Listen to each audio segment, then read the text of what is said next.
नमस्कार दोस्तों, स्वागत है आपका अपने YouTube channel Sarvodaya bio classes में। तो आज हम स्टार्ट करते हैं फीमेल रिप्रोडक्टिव ऑर्गन। कल की वीडियो में हमने पढ़ा था मेल रिप्रोडक्टिव ऑर्गन। तो आज हम देखते हैं कि फीमेल रिप्रोडक्टिव ऑर्गन में कि ये क्या है कि मादा में जनन अंग। ठीक है, मादा में जनन अंग यानी कि मादा में जो जनन की प्रक्रिया है वो किस किस अंग के द्वारा कंप्लीट होती है। आज हम इस बारे में डिटेल से जानेंगे, तो थोड़ा सा ध्यान लगा के देखिएगा। ठीक है, चलिए अब हम देखते हैं। जैसे हम पहले ही थोड़ा सा चर्चा कर चुके हैं कि सबसे पहले हमने देखा था कि जो लैंगिक जनन होता है ना, वो मेल और फीमेल के गैमेट्स के मिलने के बाद ही क्या बनता है, जाइगोट बनता है, और उसी के बाद ही एम्ब्रियो या भ्रूण बनता है, और उसके बाद क्या होता है, नई संतान या फल का निर्माण हो जाता है पेड़ पौधों में। ठीक है, ये हम जान चुके थे। तो आज हम देखेंगे कि जो मादा है, फीमेल है, उसमें जो रिप्रोडक्टिव ऑर्गन है वे कौन कौन से होते हैं और किस भाग द्वारा ये जो प्रक्रिया है कंप्लीट होती है। ठीक है, हमने जो नर जनन अंग पढ़े थे उसमें हमने यानी कि नर जनन अंग को हमने दो भागों में डिवाइड किया था। एक था प्राथमिक जनन अंग, है ना, प्राइमरी सेक्स ऑर्गन। ठीक है, और एक था सेकेंडरी सेक्स ऑर्गन। ठीक है ना, प्राथमिक जनन अंग और एक द्वितीयक जनन अंग। तो अगर हम बात करें तो यहाँ पे भी ऐसे ही देखेंगे हम। सबसे पहले क्या देखेंगे कि इसे कहेंगे हम प्राथमिक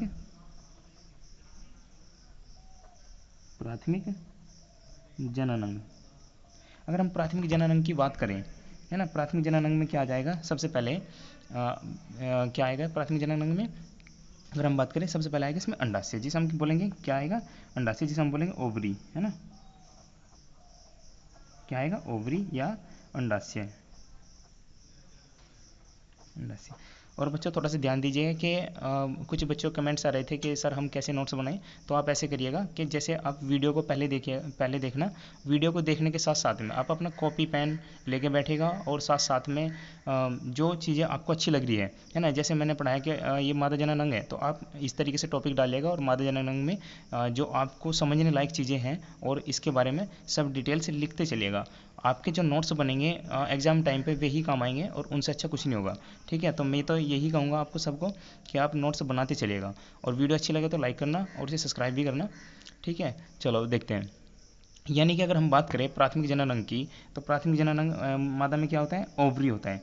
अब हम बात करते हैं ओवरी के बारे में। यानी कि जो मादा में जो होता है ओवरी होता है, वो एक जोड़ी ओवरी पाया जाता है, यानी कि अंडाशय क्या पाया जाता है, एक जोड़ी पाया जाता है। अब एक जोड़ी अंडाशय के अंदर ही क्या होता है कि मादा गैमेट्स का निर्माण हो जाता है। और मादा गैमेट्स क्या होते हैं, ओवरी के अंदर क्या होते हैं, ओव्यूल होते हैं। ओव्यूल में क्या था, ओव्यूल में यानी कि अंडाणु बनेंगे, और अंडाणु के अंदर क्या होती है, एग सेल होती है। ठीक है ना, यानी कि अंडाणुओं का निर्माण, जो एग्स का निर्माण, ओव्यूल का निर्माण हो रहा है, वो ओवा का निर्माण हो रहा है, वो कहाँ पे हो रहा है, ओवरी के अंदर। तो ओवरी ही प्राथमिक जनन अंग होगा किसका, यानी कि मादा का। ठीक है, ओवरी के बारे में हमने जाना। ठीक है ना, इसमें क्या होता है कि इसमें क्या बनते हैं, इसमें बनते हैं एग। ठीक है, क्या बनते हैं, एग या अंडे। ठीक है, क्या बनते हैं इसमें, एग या अंडे बनते हैं। अगर हम अब इससे आगे बात करते हैं, सबसे पहले पढ़ा हमने प्राथमिक जनन अंग, उसके बाद में हम देखते हैं द्वितीयक, है ना, या सेकेंडरी द्वितीयक जनन अंग। मेल में भी हमने द्वितीयक जनन अंग पढ़े थे, जिसमें हमने सहायक नलिकाएं और सहायक ग्रंथियां पढ़ी थी। तो इसमें भी हम इसी तरीके से देखेंगे। सबसे पहले इन्हें आप सिस्टमेटिक याद करिएगा, जो कि बहुत ईजी पड़ेगा, याद करने में कोई ज़्यादा इशू वाली बात नहीं है। तो आप थोड़ा सा देखते चलिएगा। अगर हम सबसे पहले देखें, सबसे पहला प्राथमिक अंग इसमें क्या हुआ कि ओवरी हुआ, यानी कि अंडाशय हुआ, जिसमें क्या बनेंगे, अंडे बनेंगे, और इसमें उसके अंदर क्या होता है, एग सेल होती है। ठीक है ना, ये कंप्लीट होता है प्राथमिक जनन अंग। उसके बाद अगर हम द्वितीय जनन अंग की बात करेंगे, तो द्वितीय जनन अंग में क्या होगा, सबसे पहले नंबर पर हम देखते हैं। आप भी सिस्टमेटिक लिखते चलिएगा और नोट्स बनाते चलिएगा। सबसे पहले हम फर्स्ट नंबर पर आएगा क्या, यूट्रस, जिसे हम कहते हैं गर्भाशय। ठीक है ना, क्या कहेंगे, गर्भाशय। सबसे पहले नंबर पर क्या आता है, गर्भाशय आता है ना। फिर हम पहले लिख लेते हैं, फिर उसके बाद हम इसका जो डायग्राम है उसे समझेंगे। ठीक है, सबसे पहले आता है गर्भाशय। फिर सेकंड नंबर पे आएगा एक जोड़ी अंडवाहिनी, जिसे हम कहेंगे फैलोपियन ट्यूब। एक जोड़ी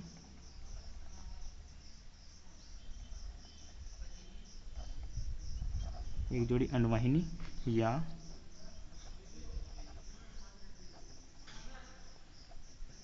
फैलोपियन ट्यूब। ठीक है ना, उसके बाद अगर हम बात करेंगे थर्ड नंबर पे आएगा, थर्ड नंबर पर बात करते हैं हम इसमें आएगा एक जोड़ी गर्भाशय ग्रीवा, ठीक है ना। क्या आएगा? गर्भाशय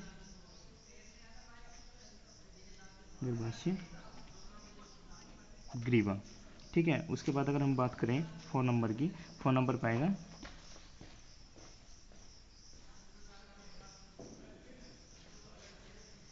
वैगिना, है ना, क्या बोलते हैं, ठीक। फ़ोन नंबर पे वैगिना। और 5 पे फिर आप सिस्टमेटिक याद करते चलिएगा, नोट्स बनाते हुए चलिएगा, ठीक है। फिर आएगा 5 नंबर पे बाह्य जननेंद्रियाँ, ठीक है, बाह्य जननेंद्रियाँ, ठीक है। उसके बाद हम लिखेंगे 6 नंबर पे आएगा यानी कि 1 पेयर ऑफ मैमेलरी ग्लैंड, ठीक है, जिसे हम कहेंगे एक जोड़ी स्तन ग्रंथि, ठीक है, एक जोड़ी स्तन ग्रंथि यानी कि 1 पेयर ऑफ मैमेलरी ग्लैंड, ठीक है ना। और यही मेन इंपॉर्टेंट कैरेक्टर भी होता है मैमल्स का। जब हम क्लासिफिकेशन पढ़ेंगे तो उसमें मैमल्स का ना सबसे मोस्ट इंपॉर्टेंट जो कैरेक्टर होता है वह यही होता है कि एक तो उनकी फुल बॉडी पे क्या होता है, बालों का, यानी कि बाल जो मिलेंगे, बाल मिलेंगे। दूसरा जो पिन्ना होगा, जिसे हम ईयर बोलते हैं ना, कान, कान बाहर होंगे शरीर से। और मोस्ट इंपॉर्टेंट कैरेक्टर जो होता है उसमें मैमलरी ग्लैंड पाई जाएगी, ठीक है। और जिसके अंदर, जिस एनिमल्स के अंदर मैमलरी ग्लैंड पाई जाएगी वो क्या होता है, वे अपने जो डेवलप बेबी होता है उसे क्या करते हैं, वे दूध पिलाते हैं। ये ना मैमल्स का मोस्ट इंपॉर्टेंट कैरेक्टर होता है। चलिए, आपने सबने ये जाना इसके बारे में कि माता जननांग कौन कौन से हैं। हम इन्हें सिस्टमेटिक लिखते हुए चले और याद करते हुए चलेंगे। उसके बाद हम एक बार थोड़ा रिवीजन कर लेते हैं। फर्स्ट नंबर पे क्या आएगा, इसमें गर्भाशय आएगा। सेकंड नंबर पे क्या आएगा, इसमें फैलोपियन ट्यूब आएगी, जिसे एक जोड़ी अनुवाहिनी बोलते हैं। थर्ड नंबर पे क्या आएगा, इसमें गर्भाशय ग्रीवा आएगी। फोर्थ नंबर पर आएगा वैगिना आएगी। और वही फाइव नंबर पर क्या आएगा, इसमें बाह्य जननेंद्रियाँ आएगी। और सिक्स नंबर पर एक जोड़ी मैमलरी ग्लैंड आएंगी, जिसे हम क्या कहते हैं, स्तन ग्रंथियाँ, ठीक है। चलिए, अब हम थोड़ा देखते हैं इसकी स्ट्रक्चर, है ना, थोड़ा सा बनाने की कोशिश करते हैं, फिर उसी से हम इसे समझेंगे। देखिए, अगर हम बात करें मादा जनन की, ठीक है, तो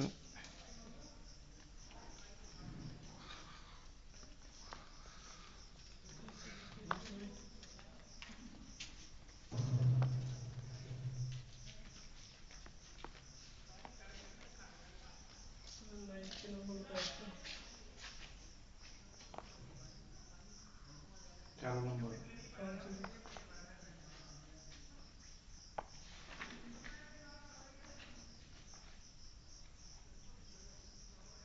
377 पंकज कुमार 377 मेरे भी विदित कुमार दो नंबर की भूल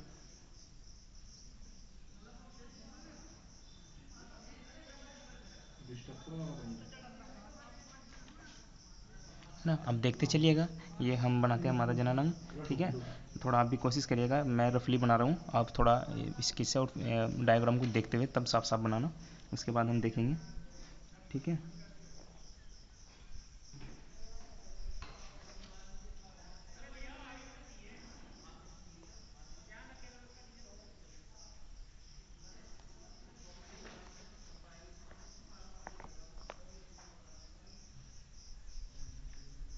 सॉरी, ये कुछ इस प्रकार से था, ठीक है, कुछ इस प्रकार से था।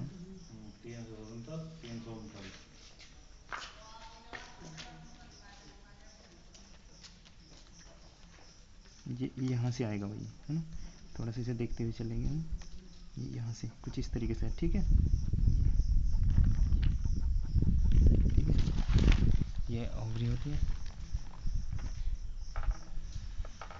ठीक है।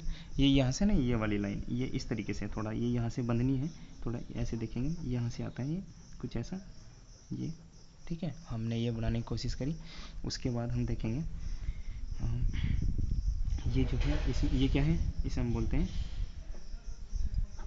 ओवरी, क्या बोलते हैं, ओवरी या अंडाशय, ठीक है। ओवरी या अंडाशय, इसमें यानी कि 2 पाए जाएंगे जिसे हम कहेंगे 1 पेयर यानी कि एक जोड़ी। और इसी के अंदर क्या होता है, ओवरी के अंदर ही क्या होता है, अंडाणुओं का निर्माण होता है। ठीक है, और इसमें एग्स मिलेंगे और एग्स के अंदर क्या होती है, एग सेल होती है। आपको पता है, पढ़ा है आपने। तो थोड़ा सा हम देखेंगे जो आपको ये वाली और ये क्या होता है, इसे अगर हम ये देखें, ये होती है ये ना, ठीक है। और ये क्या होता है, ये होता है गर्भाशय ग्रीवा, सॉरी गर्भाशय ग्रीवा। और ये जो आपको इसके अंदर ये दिखाई दे रहे हैं, ये क्या होते हैं, ये एग होते हैं, है ना, क्या होते हैं, एग। और इसी ये जो आपको ये उंगली जैसी स्ट्रक्चर दिखाई दे रही है ना, ये वाली, ये, ठीक, इसे क्या बोलते हैं हम, इसे हम बोलते हैं फिम्बरी, फिम्बरी या झालक, फिम्बरी या झालक, ठीक है ना। ये जो उंगली वाली स्ट्रक्चर आपको दिखाई दे रही है, ये 4 प्रकार, ये 4 दिखाई दे रही है ना, इसे बोलते हैं झालक। अब अगर हम बात करें, ये तो हो गई है। और ये जो आपको ये वाला पोर्शन आपको दिखाई दे रहा है ना, इसे बोलते हैं यूट्रस या गर्भाशय, गर्भाशय या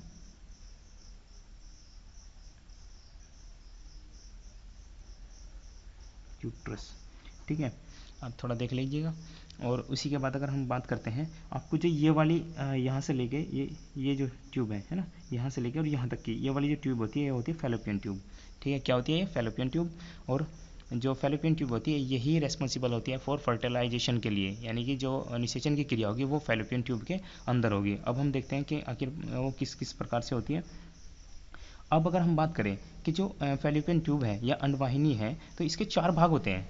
क्या होते हैं इसके, जो फैलोपियन ट्यूब है, इसके कितने भाग होते हैं, इसके होते हैं 4 भाग। मैं यहाँ लिख देता हूँ, ये यानी कि 4, यानी कि 4 भाग होते हैं इसके। आप समझते चलिएगा और नोट्स बनाते चलिएगा। इसके कितने भाग होते हैं, यानी गर्भाशय जो ये होगी, गर्भाशय कितने भाग होंगे, सॉरी जो हमने बोला कि फैलोपियन ट्यूब के, अंडवाहिनी के, है ना, ये कितने होंगे, 4 भाग होंगे।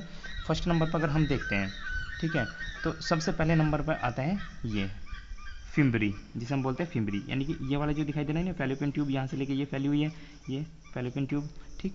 और तो इसका पहला नंबर क्या हुआ कि फिम्बरी, जिसे हम झालक बोलते हैं। और सेकंड नंबर थोड़ा सा ऊपर यहाँ पे, मैं पेन से दिखाता हूँ, ये जो चीज़ है, ये वाला स्ट्रक्चर है, इसे हम क्या कहेंगे, इनफर्टिबुलम। क्या बोलेंगे इसे,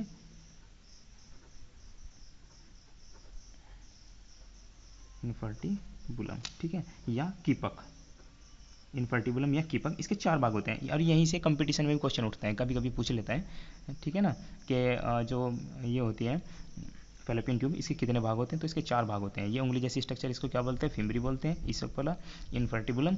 और फिर इससे थोड़ा सा ऊपर अगर हम चले, ये वाला यहाँ पे जो बैंड आ रहा है ना, मुड़ रही है यहाँ से, इसे बोलते हैं एम्फिबुला,